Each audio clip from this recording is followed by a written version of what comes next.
There are so many different farms across Tyria that play an incredibly important role in Guild Wars 2. From Kryda to Ascalon to Maguma to Alona and beyond, we can also find a wide variety of different types and styles of farms that you, the players of Guild Wars 2, can explore and sometimes even participate in. And today, I want to honor all of those farms by highlighting my top 10 favorite ones that you can find throughout the game. So let's get started. In the number 10 spot are the Ebonhawke Farms. This is a very classic type of farm that has so many special, unique details. It feels very classic and traditional with two big sections. On the western end, you got a bunch of crops, and on the eastern side, you got a bunch of animals, including moa, pigs, and cows. You have a fun wheelbarrow, some other fun farm-based decorations, and even an event that goes on here where you help the animals get back into the pens. There's a nice little tree on the edge of the crops section with a hatch that is the back entrance to the Secret Order Whispers headquarters in Ebonhawke. You got the entrance to the incredible vista that shows you the entire city. You got juvenile pigs that rangers can tame. You got a bunch of different NPCs around here that you can chat with, including Wade Samuelson, who is an incredibly important lore character, who is the Duke of Ebonhawke, commander of Ascalon, leader of the Ebon Vanguard, and potentially heir to the throne of Ascalon. And of course, you have the super special Easter egg here that is a reference to the Legend of Zelda, where when you attack the chickens around here, they will begin swarming you and attacking you. Just altogether, this entire area is a really fantastic farm and is a phenomenal place. But another really cool aspect is just the lore concept of this farm in particular. The Stronghold of Ebonhawke is basically the final bastion of humanity in Ascalon, and was Ascalon's final hope to preserve humanity within this region, as many Ascalonians fled across the Shiver Peaks towards Kryda, while many other Ascalonians were turned into ghosts from the full fire. This is a massive city that needs a thriving farm system in order to maintain the population, a population that is so incredibly important for humanity that without these farms, they wouldn't be able to exist. And when you think about the world of Tyria as a whole, there are definitely a lot of farms across the game that are incredibly important to feed all of the different people of Tyria. While there are many more in-game, when you think about the world outside of the game, and basically in the lore where Tyria is much more massive than what we see, there are many more farms. Where the Ebonhawke Fields here are in reality much larger than what we see, and would likely spread far into the distance. In the number 9 spot is the Vehtendi Vineyard. This is a nice little area near the Vehtendi Academy in the domain of Vabi, right next to the entrance to the Jahai Bluffs. As the name suggests, this is indeed a vineyard, which is a specialized farm that focuses on raising grapes. You most often associate vineyards with growing grapes for wine, but you could use those grapes for other things, like just eating them. In the case of this vineyard, it definitely seems to be primarily for wine, as you can explore the inside of this building and see a whole operation taking place that looks really cool with a bunch of fun details. I just love seeing the grapes growing along the hillsides here because it's a nice vibe that is similar to a lot of vineyards around where I live. You got some Vabi and heirloom grapes that you yourself can harvest, which is fun, where there are awakened mummies that are harvesting the bulk of the grapes for the operation going on here, which I think kind of opens up the opportunity for some philosophical discussions. There is also the brand that is right up against this vineyard that has even crafted some of the grape plants, which is a great touch. In the number 8 spot are the Arkjok Farmlands. This is another farm in Alona, but further south in the domain of Kurna. It is located in the distant shadow of Gandara, the Moon Fortress, which is a location that has become one of Palawajoko's primary fortifications. Around this entire area, you can find a bunch of buildings, crops, and people. There are actually quite a few different crops around here you yourself can harvest. Then you have a task that takes place here where you can help out around the village.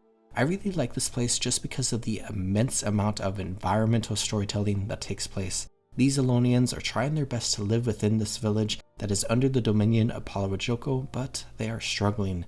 Many of the crops are infected, and you have to burn them. There are a ton of rats everywhere, there are statues of Palawajoko overlooking the location, and just a bunch of other details that really demonstrate how Palawajoko is just a horrible leader, and the civilians within his kingdom are truly struggling. In the number 7 spot is the Charradis Estate. This is a location in Diasa Plateau, and I really just wanted to highlight this map as a whole because it serves as the breadbasket for the Iron Legion and other Char Legions located in Ascalon. There are a lot of farms and ranches located in this map alongside a bunch of lumber mills and other resource gathering areas, like a massive quarry. Ranching is so popular in Diasa Plateau, in fact, that there is an entire area called the Village of Butcher's Block, which is the location that you can find Meattoberfest. Out of all of them, I just tend to like the Charradis Estate the most. It's a very nice looking area that has a task that is definitely one of the least popular tasks in the game, but is still one that I like a lot. Just north of here, between the Charradis Estate and the Bovarian Estate, is a very fun little silly event where you can help train the cows by climbing into a cow costume, pretending to be a cow, and then demonstrating different skills to the other actual cows here. In the number 6 spot are the Amnoon Farms. Returning to the Path of Fire areas, once again, we can find the free city of Amnoon in the Crystal Oasis. And I love this area so much because there are so many fun details all around here with a really cool event, and it basically serves as the big hub for the Path of Fire expansion. It feels truly like a city that people live in, and a big part of that is supported by the Amnoon Farms.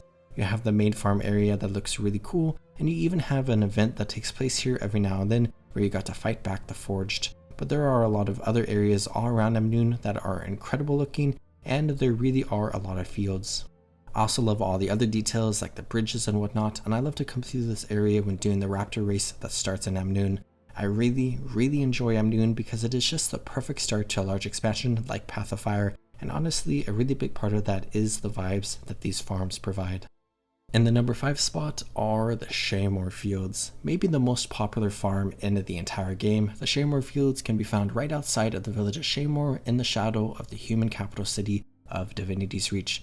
When you think about a perfect classic human race in a fantasy world, the combination of Divinity's Reach, the village of Shaemoor, the Shaemoor garrison, and the Shaemoor Fields really hits a home run. It is just honestly phenomenal in the most classic and traditional sense that we could ever think of. The first task that most human players ever do is at Jeb's wheat field, which is a fantastic area with this incredibly cool windmill that is super detailed on the inside. You also got a moa ranch, an apple orchard, a water pumping station, taking water to all the different parts of Shaemoor, and just so many other fields, like a lot of fields, even some inside of the village of Shaemoor. There are so many plants, crops, decorations, and other little details all around this entire area that I have highlighted in multiple different top 10 videos before. It's just truly a fantastic area. In the number 4 spot is another super popular farm, and it is the Cornucopian Fields. This is a farm located just north of Lion's Arch inside of the Gendaran Fields. This location feels pretty similar to the Shaemoor Fields, given that it is another predominantly human area with a water pumping station and a ton of fields, but this time the fields are located all around the central area of Ebonhawke Hamlet instead of being off to the side. For me, this is just a tiny bit of a better vibe, and I love coming through Ebonhawke Hamlet and feeling like I am inside of a farming village. I love the windmill structure located here as well, but it is a bit less cool compared to the Shaemoor one. But there are so many different individuals, creatures, plants, and different decorations all around here. I love the color variety between the different crops located in all the different fields. I like these beehives located here, and I love all the tiny houses dotted around here. Just like Shaemoor, it is a fantastic area, but it is also a little special to me personally because this is often the primary spot that I come to test things like when I am exploring a new weapon or elite specialization, and I just need to kill a few random things to try out some skills and traits and whatnot. In the number 3 spot is Rime's Garden. This is maybe a bit of a sillier answer because it is considered a garden, but I definitely view it as a farm. And when you consider the Safari as a whole, the concept of gardening for them is often on the scale of farming compared to other races. I also love this area because it was expanded upon following the initial release of Guild Wars 2 when a couple of new tasks were added around the map to help with the new player experience. There are a bunch of prickly fruit trees all around here that look incredible with a bunch of Safari farmers just tending away to them. I love how they are located in fields of water, and I love all the different plants around here. It really feels like a Safari themed garden. You can help them out during the task by dealing with the larvas and whatnot, where this is nowadays the first task that most new Safari players will complete in Guild Wars 2, and it is just located in a very beautiful area with a bunch of fun details like these Safari themed wheelbarrows. In the number 2 spot are the Bearpaw Fields. A pretty new addition to Guild Wars 2, the Bearpaw Fields are located in the Lowland Shore Zone from the Janther Wilds expansion and is a part of Harvest Den, the biggest town from this expansion, which is just an incredible area with so many fun things and beautiful sights. One of the best things about Harvest Den is the incredible task that is really 4 different tasks combined into one. You can go to 4 different areas to participate in 4 completely unique types of activities to progress towards completing the main overarching task. And one of those areas is to help out the farmers of Bearpaw Fields. I love this entire farming area with the fun little house, the bridge, all of the running water throughout the fields, the incredible trees, this really cool passage up the mountain that leads to a really cool little garden that I'll also give a shout out to.